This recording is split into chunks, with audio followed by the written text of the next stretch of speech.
We're here with Brother Michael Diamond of Most Holy Family Monastery. Can you tell us about your research? We're going to get in as far as the abominations that are going on right now. We have abortion, as you can see the pictures here. 55 to 65 million surgical abortions each year. In China alone, there are 14 million each year. So that's an abomination. We have artificial contraception being practiced by most peoples of the earth. And then we have other people that try to scientifically limit their families. And so this is a great abomination before God. And of course for women, as far as in 1 Timothy 2:15, St. Paul says a woman is saved by childbearing. So it's an extremely important part of a woman's vocation. But I want to go into the agents and start exposing them and get on with this. The main agent, I think, today that's really deceiving people and putting them in a trance, like a zombie-like trance, and it's played everywhere you go, is rock music. Everyone has it on, everyone listens to it, some form or another. And people don't really realize the true significance of this music and really who is the one who's not only promoted this, but even these musicians, who's using them and speaking through them.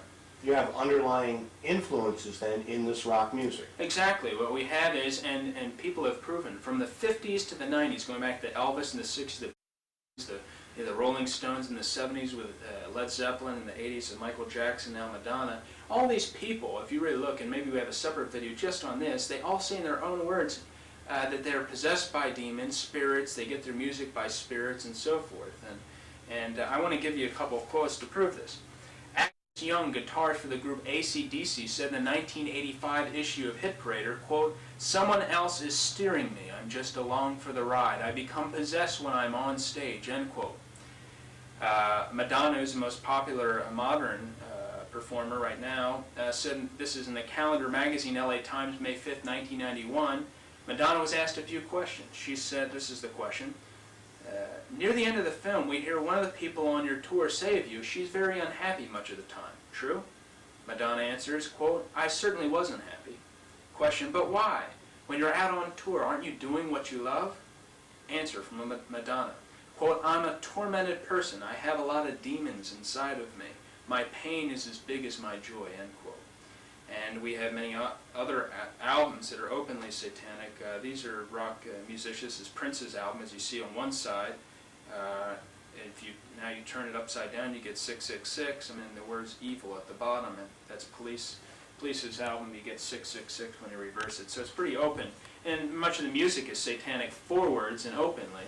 What we're going to look at right now is some of the music that, if you play it backwards, reverse the music, you get these satanic messages. And what most people don't realize, they think, well, they did that somehow. It's impossible. It's impossible to play a song forwards and then play it backwards and get a message. So, and some of these songs we're going to be looking at right now are live performances, and we're going to play a couple now. The first one is from Electric Light Orchestra's album El Dorado. And the segment played forward here, it says, "All sail away on a voyage of no return to sea, if eternal life is meant to be." On a voyage of no return to sea, if eternal life is meant to be. Backwards, the same section says, "He's the nasty one, Christ, you're infernal."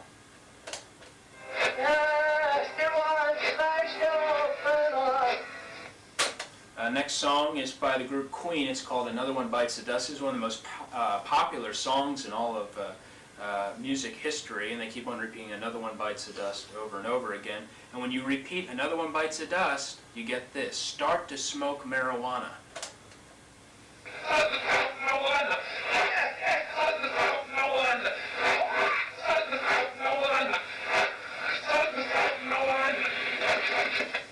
That's pretty incredible, bro. Yeah, it's something. And we're going to look at a couple more. The next song is from the group Cheap Trick.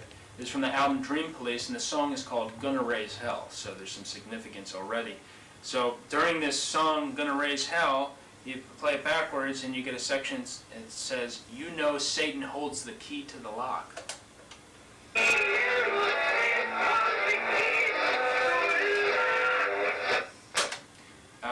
The next song we're going to hear is by the group Rush. It's a live version of the song Anthem. And backwards it says, "Oh Satan, you are the shining walls of Satan. I know you are the one I love."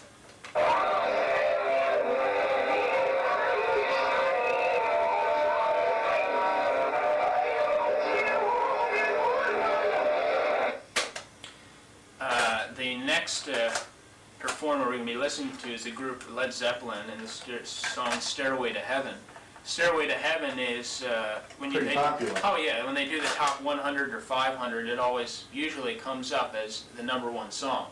But what's interesting about Led Zeppelin, in fact, they dominated the 1970s and they're still popular today. In fact, they outsold groups like the Rolling Stones 3-1. It's interesting that their lead singer, the head of their group, is a big follower of Aleister Crowley. Aleister Crowley was a Satanist, a man who called himself the Beast, 666. In "Stairway to Heaven," there's quite a bit of satanic stuff that's backwards on these songs. The first part of it, we're just going to take a few sections here. The first section, this says, "And your stairway lies on the whispering wind."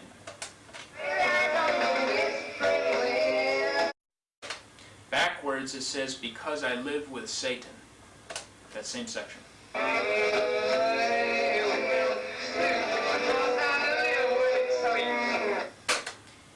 Another section, he says here, "The piper's calling you to join him." And the piper, of course, is Satan.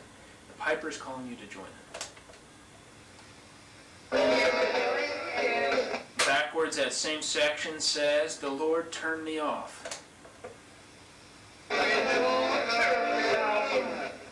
Now we have, he's going to talk about the two paths you can go by, and you can always change the road you're on.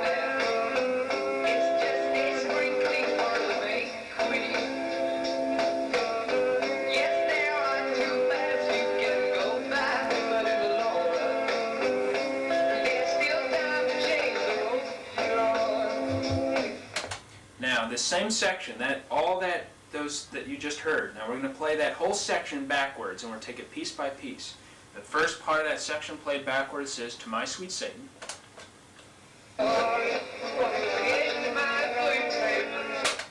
Next he says, "I want to live it backwards like the Zepp, whose power is Satan." Now when he's saying the Zepp refers to Robert Plant. He referred to the group Led Zeppelin as the Zepp in interviews for years and years. So what he says next here is, "I want to live it backwards like the Zepp, whose power is Satan."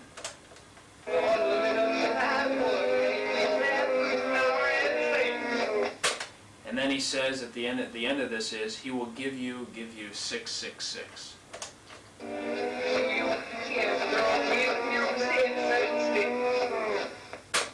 Is that like the mark of the beast? They'll give us the 666? Yeah, the beast, the beast system, man as God, and that's what we have coming. So it's pretty open. And this should obviously make people believe in the devil, and believe, obviously, that these singers are being used as instruments of the devil, that the spirits are working right through them, and they should not, obviously, listen to rock music after seeing something as clear as this, that they're devils speaking right through these guys. And people have to realize that we're in a spiritual battle, as St. Paul says in Ephesians 6:13, that you fight not against flesh and blood, but against principalities, powers, and wickedness in high places. So that's what people have to realize. Now, the main enemy is Freemasonry. Freemasonry claims it tries to make good men better men, and it accepts only men of high moral character, and it's a charitable, benevolent, educational, religious society. They seek to improve the community. But what they fail to tell the people is that Masonry has another purpose that's completely unknown to much of the public and many of the Masons. Manly P. Hall, a 33rd degree Mason, said, quote, "Freemasonry is a fraternity within a fraternity, an outer organization concealing an inner brotherhood of the elect." So you have the invisible societies, a secret fraternity. So are those who know a secret and those who don't know the secret. In more than one way, deception is practiced on the initiates of the blue degrees. The blue degrees, as we're going to mention, the first 3 degrees of Masonry. He's told that nothing he's about to do will conflict with his religious or personal beliefs, but he's led phase by phase through a series of blood oaths, never to reveal the secrets of Freemasonry. These are blood oaths for a secret organization that, as we're going to see, is diabolical. So the Mason begins his Masonic career with the first 3 degrees, the 3 degrees of the Blue Lodge: entered apprentice, fellow craft, and master mason. If he wishes, he can stop Masonry after he's finished those first 3 degrees and call himself a master mason of the Blue Lodge. If he wishes, he can continue up the York Rite ladder or the Scottish Rite ladder. In the York Rite, there are another 10 degrees in the York Rite, and if he completes those extra 10, he can become and call himself a Knights Templar Mason. And if he goes up the Scottish Rite ladder, there are another 30 degrees in the Scottish Rite. And basically, once he completes the blue degrees, he can buy the 4th to 32nd degree of the Scottish Rite if he has enough money. It's basically that. So many of the individual degrees, the 4th, 5th, 6th, 7th, the whole initiations, all the things that are said in each of those degrees, some of the Masons that are even 32nd degree Masons haven't gone fully. They're called exemplified degrees. They haven't gone fully through all those degrees because obviously it takes a lot of time. But many of the Masons do know what I'm going to say when I reveal some of the initiations of each of these degrees. The book, Duncan's Ritual of Freemasonry, gives a word-for-word transcript of the first 3 degrees of the Masonic Lodge, the Blue Lodge. In the first degree, the initiate is asked the following question: what do you desire? In the first degree, he answers light. In the second degree, he answers more light. In the third degree, he answers further light. Now, Albert Pike, who's probably the most famous Freemason of all time, he was a Mason who simultaneously occupied 3 different positions. He was the head of Washington, D.C. Masonry, he was the head of American Masonry, and he was the head of World Masonry. Albert Pike wrote the book Morals and Dogma. It was published in 1871 and is used in all Scottish Rite initiations to explain the craft's philosophy. It's been called the most important book of Freemasonry. It's been called the Bible of Freemasonry, and it's given to every 4th degree Mason, this book. And it's also recommended in every issue of the Scottish Rite Journal. Each month it recommends to get and read Morals and Dogma. Albert Pike says in Morals and Dogma, quote, "The Mason is familiar with the doctrine that the Supreme Being is a center of light." And what is this light that the Masons are talking about? The answer can be found on page 321 of Morals and Dogma by Albert Pike.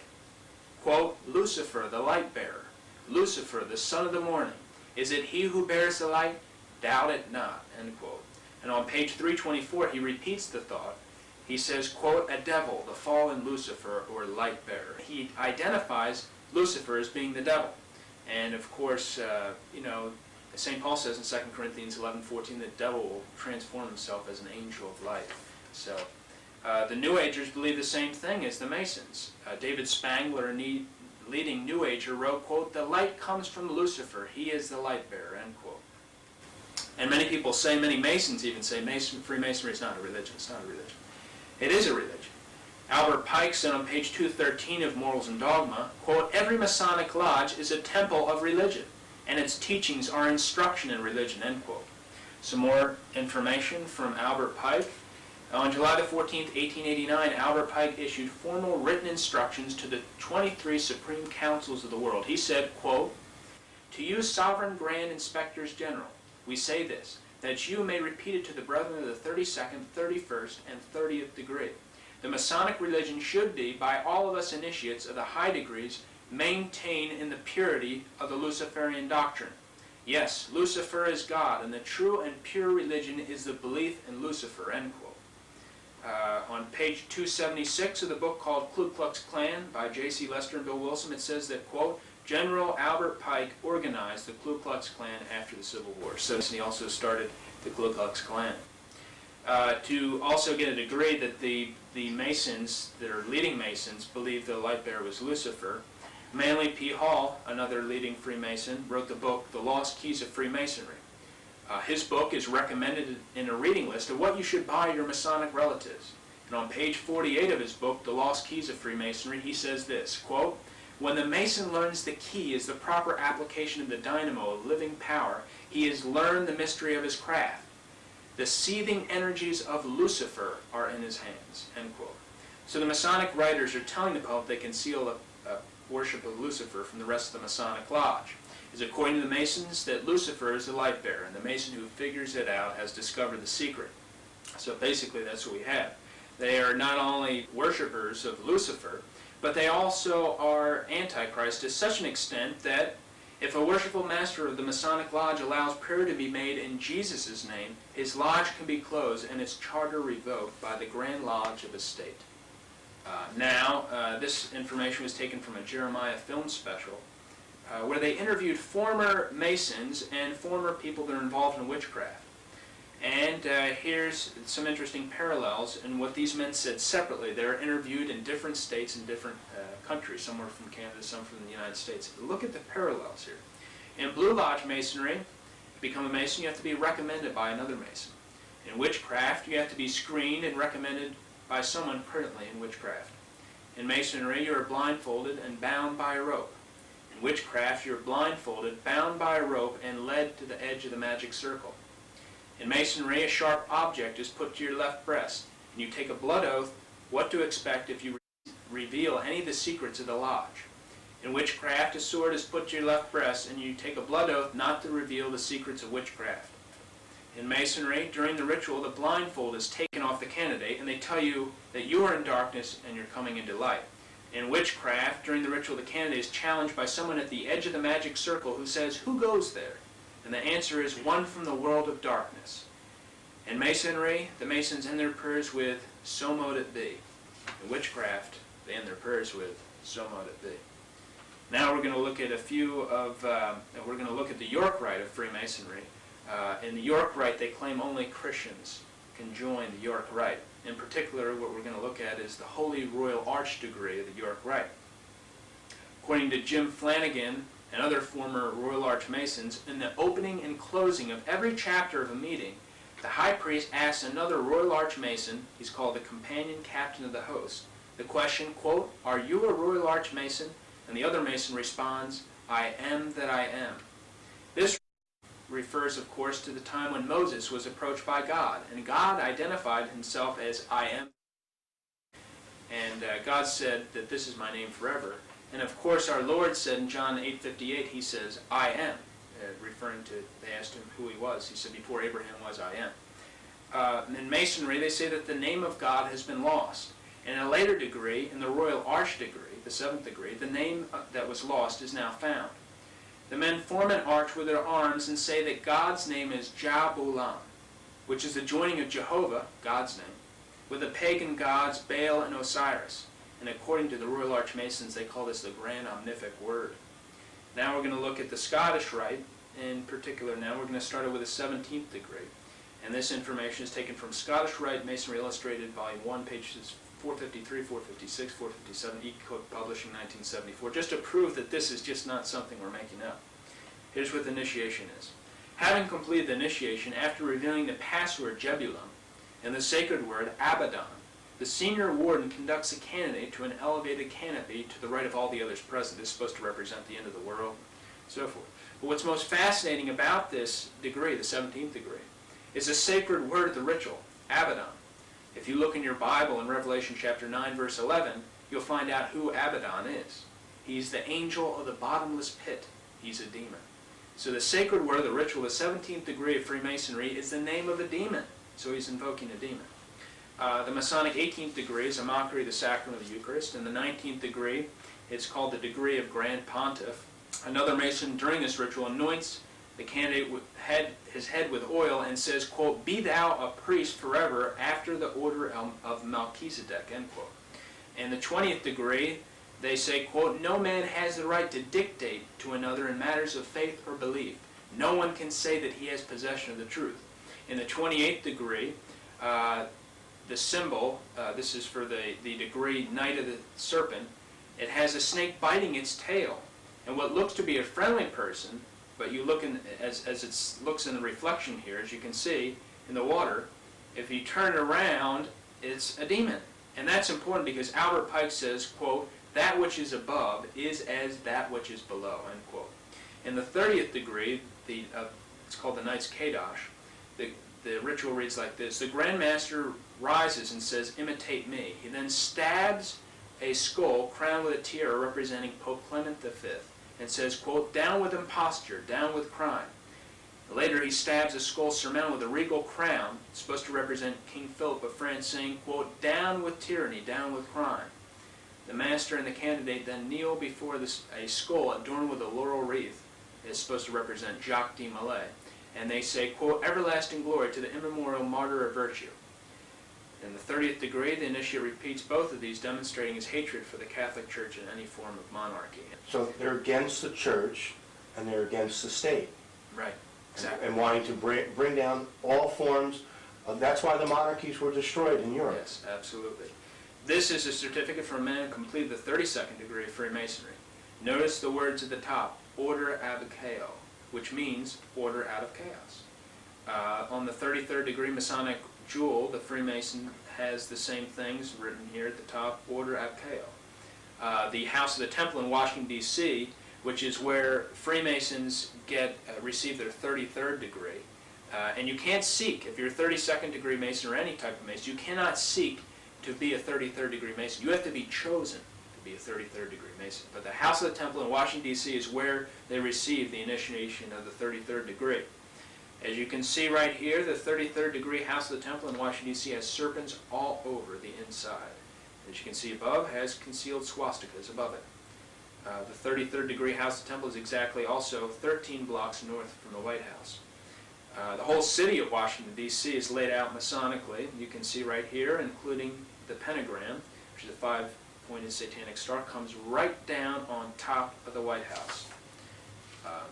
Now, an expose of the 33rd degree initiation was done by a former Mason, 33rd degree Mason, Paul Rosen, and can also be found in Edith Starr Miller's book, Occult Theocracy, on pages 363 and 364.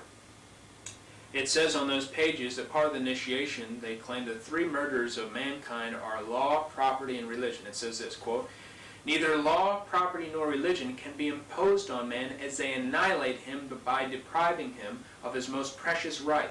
They are assassins on whom we have sworn to wreak vengeance. They are enemies against whom we have declared war to the death. Of these 3 enemies, it is on religion that we must concentrate our most deadly attacks. Once religion is dead, law and property will fall to our mercy, and we shall be able to regenerate society by founding on the corpses of the assassins of man, Masonic religion, Masonic law, and Masonic property," end quote. According to the Congressional Record of September 9, 1987, it says that no less than 60 members of the House of Representatives are Masons, and about 75 congressmen are Masons. The following senators are 33rd degree Masons: Alan Simpson, Wyoming; Robert Byrd, West Virginia; Strom Thurmond, South Carolina; Lloyd Benson, Texas; Jesse Helms, North Carolina, who's claimed to be Jesse Helms? That's right, 33rd degree Freemason. And there are many other senators that are regular Masons, like Grassley from Iowa and Specter from Pennsylvania.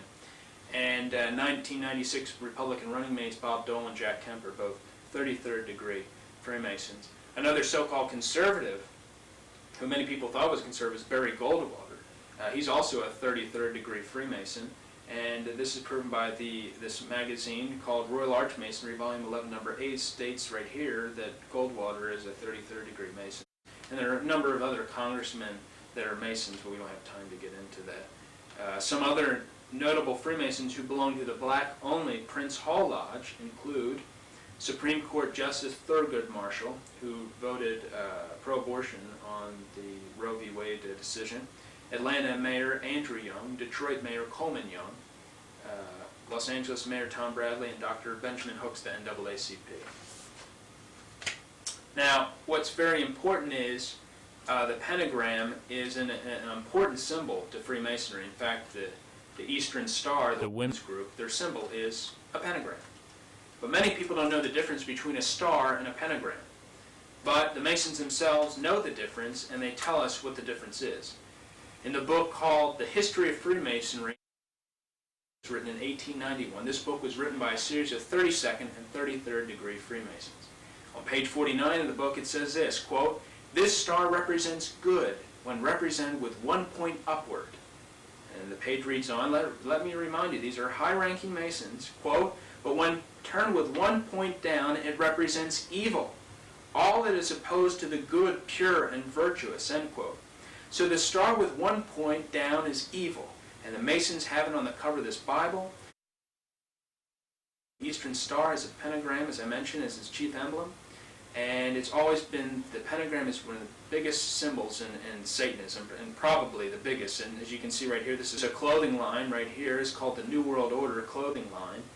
By the way, they also had, as you can see here, first of all, as a pentagram on the guy's side there.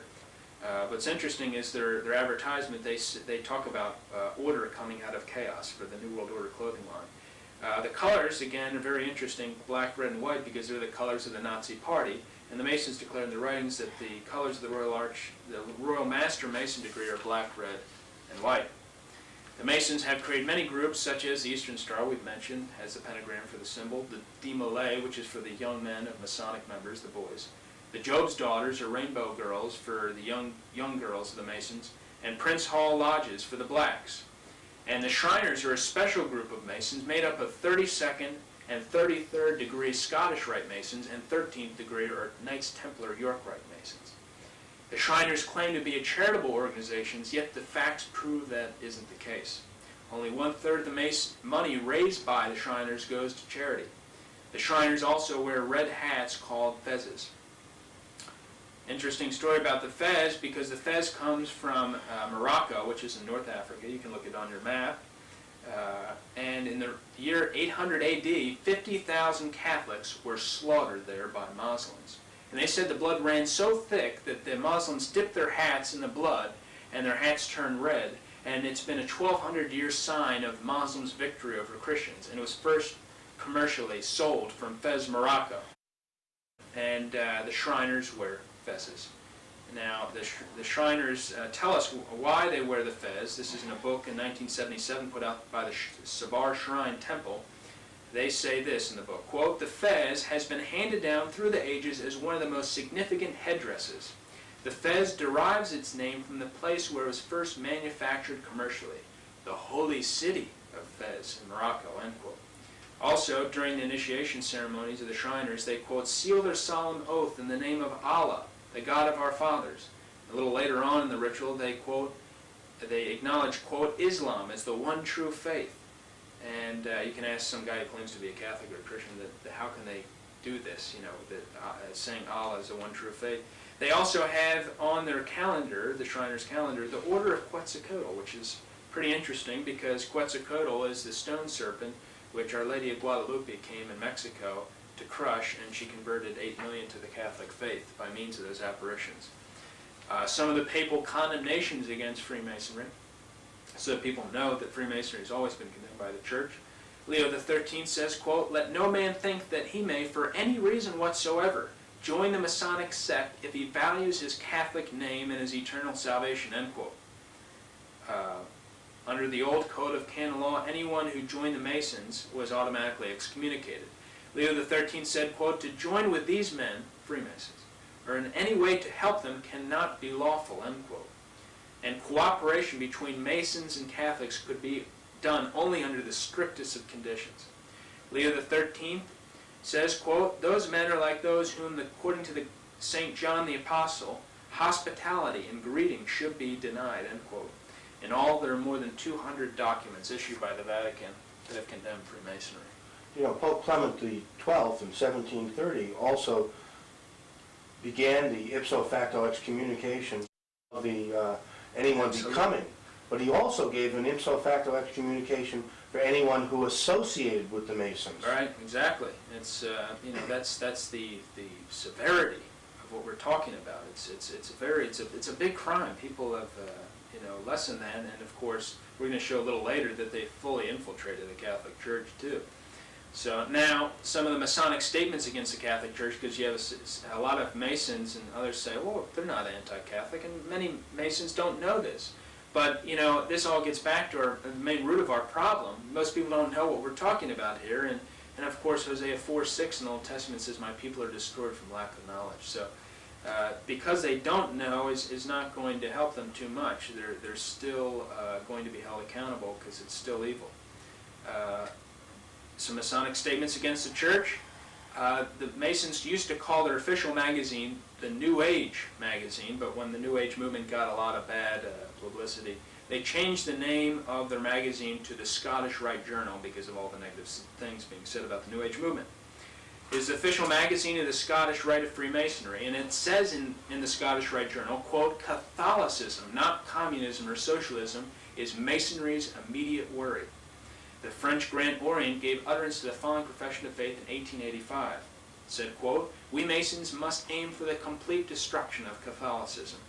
A chief in that Masonic Alta Vendita Lodge proclaimed, quote, let us conspire only against Rome, end quote. In the stone inscription of the Masonic Grand Orient and Supreme Council of France, it says this, quote, the fight taking place between Catholicism and Freemasonry is a fight to the very death, ceaseless and merciless. So, and what most people say is if you want to destroy the church, and if you're against the church, and you believe that the church is the true church that Jesus Christ established, why not infiltrate it? And they have infiltrated it. This is a copy of the May 8, 1991 edition of the Mount Washington Press, a paper near Cincinnati, Ohio. It talks about how the Archdiocese of Cincinnati, Ohio sends all possible candidates for the priesthood to Joseph Wicker. Joseph Wicker is a worshipful master of Mount Washington Masonic Lodge number 642 in Mount Washington, Ohio. That means that he's the president of the Masonic Lodge in his hometown. Mr. Wicker says that he no longer considers himself a practicing Roman Catholic, but practices what he calls Rosicrucian experiments. The Rosicrucians are a Masonic-like group that says everything should be guided by the use of reason. They've been officially condemned by the Catholic Church, and Mr. Wicker also says he believes in reincarnation. So Archbishop Pilarczyk of the Archdiocese of Cincinnati, Ohio, has a Freemason screen all the candidates for the priesthood.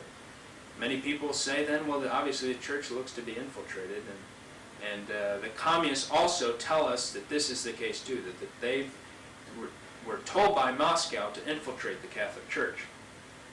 Mr. Manny Johnson, a former official in the Communist Party in America, gave the following testimony in 1953 to the House Un-American Activities Committee. He said, quote, the communists discovered that the destruction of religion could proceed much faster through the infiltration of the Catholic Church by communists operating within the Catholic Church itself, end quote. Mrs. Bella Dodd, who spent most of her life in the Communist Party of America and was Attorney General designate had the party won the White House, after her defection from the Communist Party, she revealed that one of her jobs as a communist was to encourage young radicals into the priesthood.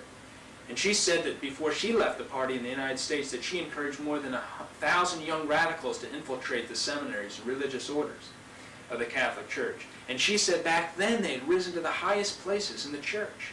And so this is why you don't have any call to conversion, you have no exposure to the Masons. And what I'm saying should be said by almost every priest in the United States and throughout the world.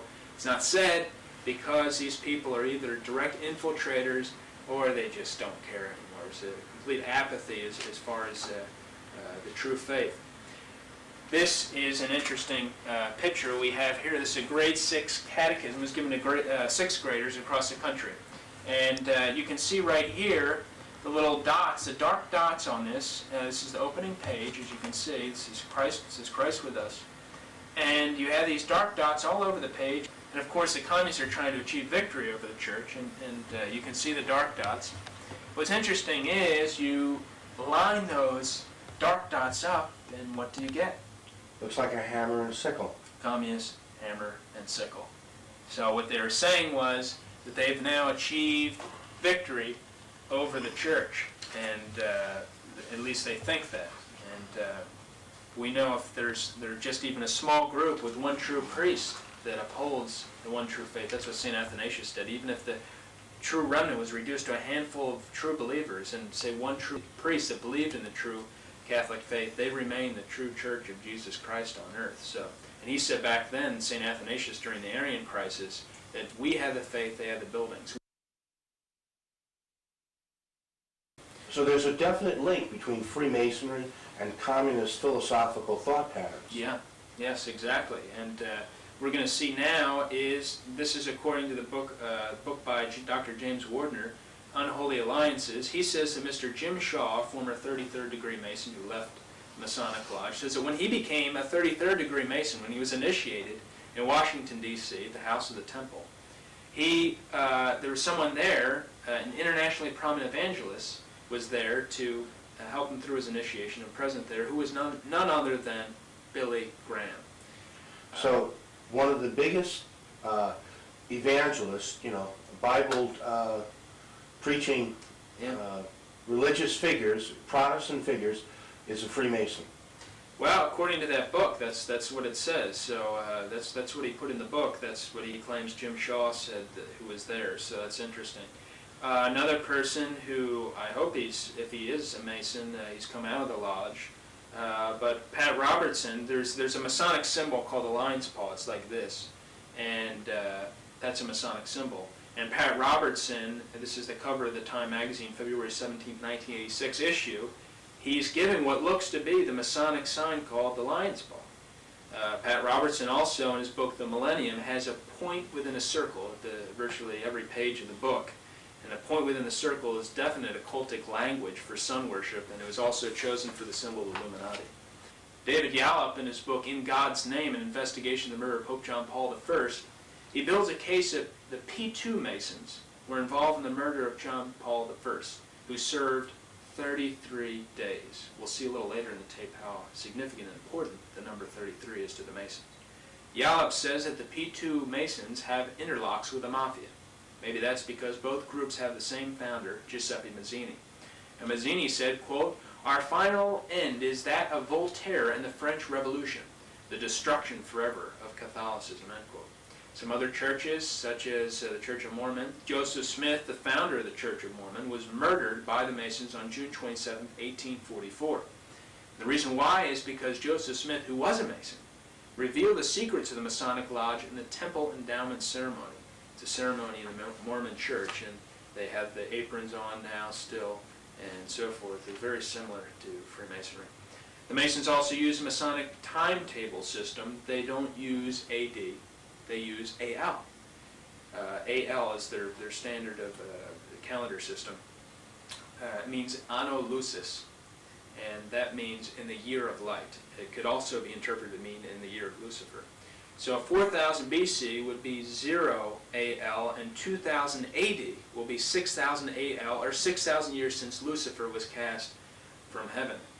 And that system lines up because this is a picture of a Distinguished Achievement Medal awarded to C. Fred Kleineck, the current Sovereign Grand Commander of Freemasonry, on May Day, 5990 AL, which is 1990 AD. And you can also find AL on the cornerstone, at the engraved date of any cornerstone laid by the Masons. And I just mentioned May Day on that coin. May Day is very important for the Masons. We'll find out a little later why. The Masons definitely believe in symbology and numerology, and they have a fascination with the number 33. I believe they had major events happen on the 33rd degree latitude of the map. Masonic Encyclopedia says that Charleston, South Carolina was selected as the first home of the Council of the 33rd degree Masonic Lodge. And Charleston, South Carolina is right under the 33rd degree latitude of the map. Other major events that have happened on the 33rd degree latitude, it's where the first nuclear bomb was dropped, tested, Trinity Site, New Mexico. And the monument chosen to commemorate this site was an obelisk, which is a Masonic symbol, a phallic symbol. The 33rd degree latitude also passes over both Hiroshima and Nagasaki in Japan. These sites were the place where the first two atomic bombs, were dropped at the end of World War II. It's a known fact of history that we didn't have to drop the bombs because Japan was trying to surrender, but the bombs were dropped anyway. And these two cities were where the two largest population of Catholics were. The man who dropped these bombs on these Catholics was 33rd degree Freemason Harry Truman. Truman was a 32nd degree Mason when he dropped the bombs in October of 1945. He became a 33rd degree Mason. And Truman said, quote, "Although I hold the highest civil honor in the world, I have always regarded my rank and title as a past Grand Master of the Masons as the greatest honor that has ever come to me," end quote. But the most astonishing incident that has occurred on the 33rd degree latitude of the map is it passes over the city of Dallas, Texas, where on November the 22nd, 1963, JFK was assassinated. In Dealey Plaza, where the president was shot, the president passed an obelisk that is located right in front of the school book depository on the street, Elm Street, where the president was shot. There's a small plaque which has always been on that obelisk saying this, quote, "Within this small park was built the first fraternal lodge in the state of Texas." So the park in which JFK was shot was the place where the first Masonic lodge was established in Texas. Now there are two views of history. There's an accidental view of history, which people believe that there's no plan when major events come about. There's nobody plotting or planning to bring about something. when some major events happen. And then there's the planned view of history, the conspiratorial view of history. That people plan to have certain things happen to bring about something. And obviously, it's very clear, I think, that history has been guided by the planned view of history, that people have definitely planned to bring about something. And in fact, FDR, Franklin Roosevelt, said if anything happens in politics, you can bet it was planned that way. The Oklahoma bombing as well as Waco happened on April 19th. According to the satanic calendar of high days, April 19th inaugurates a period of blood sacrifice to the beast, culminating on May 1st each year. May 1st is called May Day to the communists. And May 1st is the day when the Illuminati was started and why there's always a large military celebration in Russia. Now, going back to Freemasonry, modern Freemasonry is given its name by Joseph Levy on August 25th, 1716, and approved on June 24th, 1717 by the first official Freemasonic Lodge. They chose Masonry because it would act as a thick veil over the secret origin of their foundation. But what we know as Freemasonry came most recently from the Order of the Knights Templar movement in the 1300s. Actually came before that, in the year 43 AD, from a group called the Mysterious Force. That's actually where Freemasonry came from. And this following information is from a book called The Origin of Masonry. The Mysterious Force was established in 43 AD, and it started when a counselor to King Herod Agrippa came to him and complained that the followers of Jesus had a mysterious force, and that they should establish their own mysterious force to combat this Christian mysterious force. And the purpose of this group was to attack the teachings of Jesus and in order to preserve Judaism. King Herod Agrippa said, quote, "We will use the hammer because it was used to nail Jesus' hands and feet. Every session will be opened by striking the hammer 3 times, end quote." And you notice that judges have the hammer to bring order to the court. King Herod Agrippa said, quote, "We will make degrees. These will be 33, symbolizing the age of the impostor." And on November 43 AD, the first official session was held in the first temple of Jerusalem, which was a basement in the palace of King Herod Agrippa. The meeting of the mysterious force was always held in the temple. That was the name, the temple. And in 1717, modern Freemasonry changed it to the name of Lodge. To prove that Masonry is of Jewish origin, we'll hear the following quotes. The Rabbi Isaac Weiss wrote in 1855, quote, "Masonry is a Jewish institution whose history, degrees, assignments, signs, and explanations are of Jewish nature from beginning to end," end quote. The Jewish historian Bernard Lazare wrote, quote, "It is evident that there are only Jews and Kabbalistic Jews in Masonry's origin," end quote. And finally, Theodor Herzl, the founder of Zionism in 1897 in Switzerland, said, quote, "Masonic lodges are established all over the world to offer us help to achieve our independence. Those pigs and non-Jewish Masons will never understand the final objects of Masonry," end quote. So they're just useful idiots. That's it. That's exactly what's happening. Now, to find out what Jews believe in, then, we have to go to what they regard as their authority in religion. The Jewish Encyclopedia, Volume 12, we read, quote, "For the majority of Jews, the Talmud is still the supreme authority in religion," end quote. So, and the Talmud is the written word of the oral tradition of the Pharisees. The Universal Jewish Encyclopedia, page 637, says, quote, "The ultimate authority for orthodoxy is the Babylonian Talmud," end quote. And the Jews have embraced the Talmud for 20 centuries. Now, some of the things that are in the Talmud, we're going to repeat just a few of them. I'm not saying all Jews know what's in the Talmud or all Jews support what's in the Talmud, what I'm about to state. But nevertheless, it's there, and we have to repeat what's in Exposed, what's in the Talmud. In the Talmud, the Catholic Holy Day is called the Day of Evil. A Christian church is called a house of evil. It is permitted for Christians to be defrauded and deceived. All Christians, including the best of them, should be killed. These are just some of the things. We don't have time to go through all of the Antichrist parts of the Talmud. It's unbelievable what's in that book. Now, the Jewish Encyclopedia gives a person a definite view of perhaps hundreds of rabbinic statements on subjects, giving accurate summaries of what the Talmud generally teaches. Page 619 of the Jewish Encyclopedia, Gentiles are not called men, but barbarians. Page 172 of the Jewish Encyclopedia, it says that Christ is in hell, punished with boiling hot excrement. And this is what we have here. And basically, the Talmudic Jews are the main force bringing about, the main power. There are many tentacles of this arm. but the main power is the Talmudic Jews are bringing about this Antichrist kingdom. Also in the Jewish Encyclopedia, there's no criticism of socialism or communism, and there, in fact, they say that they're instrumental in founding and making socialism flourish. In fact, Jewish international bankers financed the Russian Revolution, and now we want to look at some. And in Russia itself, you talk about the people leaving Russia before, say, the 1980s and Glasnost and Perestroika. 15 years of hard labor was considered a light sentence for a Gentile caught trying to escape Russia. That was before the 1980s. In Israel, now let's take Israel, under Israel's present anti-missionary law, 5738, passed on December 25th, 1977, if a Christian is caught giving a New Testament to an Israeli, he may face a jail term of up to 5 years. Notice the date on that law, December 25th, Christmas. Now let's take a few Jewish publications from the 20s and the 30s to find out what the Jews really believe. Okay, we're going to go back to prove that we're not just bringing up some current-day wild wacko Jewish publications. March 15, 1923 issue of Jewish World stated, quote, fundamentally Judaism is anti-Christian, end quote. So you have a link between Judaism, Freemasonry, and communism as all going against the Catholic Church. Absolutely. No question about it. In the New York Jewish National Day, December 14, 1935, it says, quote, the public schools must be clear of Christmas carols and other Christmas influence. We want all this Christmas propaganda stopped, end quote.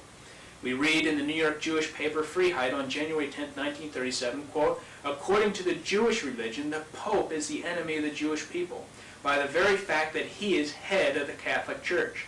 The Jewish religion is opposed to Christianity and to the Catholic Church in particular, end quote. And they also have watchdog groups like the ADL. They were caught out in San Francisco spying on the people and so forth. So we don't do them any charity by saying they're doing a great job, and this is ridiculous. They've rejected Jesus Christ, and our Lord says in John 14:6, I am the way, the truth, and life. No one comes to the Father except through me. That's why they don't worship the one true God, and that was very clear by what our Lord stated to them in John chapter 8, where he said, if Abraham were God were your father, you would receive me. But God is not your father's the devil, John 8:44. So they don't worship the one true God. This is ridiculous. So we have to hope, and it's my charity, I have no hatred, it's not based on emotion, this is facts. I'm bringing us very clear what I'm stating here. And I truly wish for the conversion of all of Jewish people to the one true faith. I wish for eternal life for all of them. But they have to be exposed to what they're doing and how they're attacking the one true church and God himself, the true God, and helping bring about this Antichrist kingdom and world. That's what's happening. And basically this gets back to the prophecy of Isaiah. He said, in Isaiah it says, woe to that sinful nation of people loaded with iniquity, a wicked seed, ungracious children. They have forsaken the Lord. They have blasphemed the Holy One of Israel. When you stretch forth your hands, I will turn away my eyes from you. When you multiply prayer, I will not hear, for your hands are filled with blood. Isaiah 1:4-15. And this, of course, refers to in the New Testament, Matthew 27:25, where the Jews said, let his blood be upon us and our children. So that's what we have now. But they are definitely coming to power, there's no question about it. And also, if you look on products now to show the amount of power that they're getting, you'll see on almost all your products, the letter U on your product stands for the Union of Orthodox Rabbis, and the K you'll see on many of your products stands for kosher.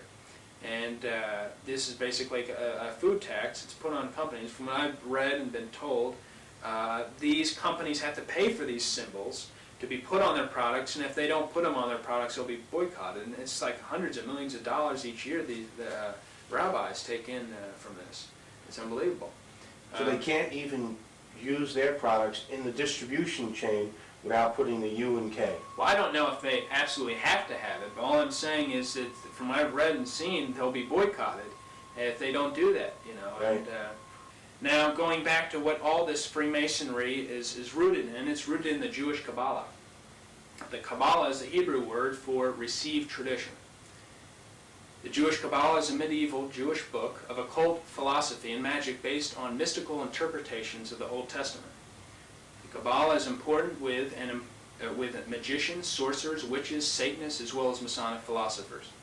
And all the things I just mentioned that are rooted, talked about Freemasonry, gets back and is rooted in the Jewish Kabbalah. The book Morals and Dogma has 65 pages dealing with the Kabbalah. Page 741 of Morals and Dogma says this, quote, Masonry is a search for light. That search leads directly back to the Kabbalah, end quote. Page 770 has a picture of the Kabbalah. Pike also said, quote, all the Masonic organization's secrets and symbols are borrowed from the Kabbalah. So the importance of what I'm saying is I've shown throughout this video that their main attack has been against the Catholic Church. And people have to do the right thing in these critical times because the time is running out. You know, brother, we want to thank you very much for what you've shown us. It's staggering, the amount of information, not just what was in this tape, but also what was in the other tape, Biblical End Times Prophecies. And it's clear that we're in a very, very critical time in our lives, and that the decision to follow Christ is now more important than we ever thought before. Absolutely.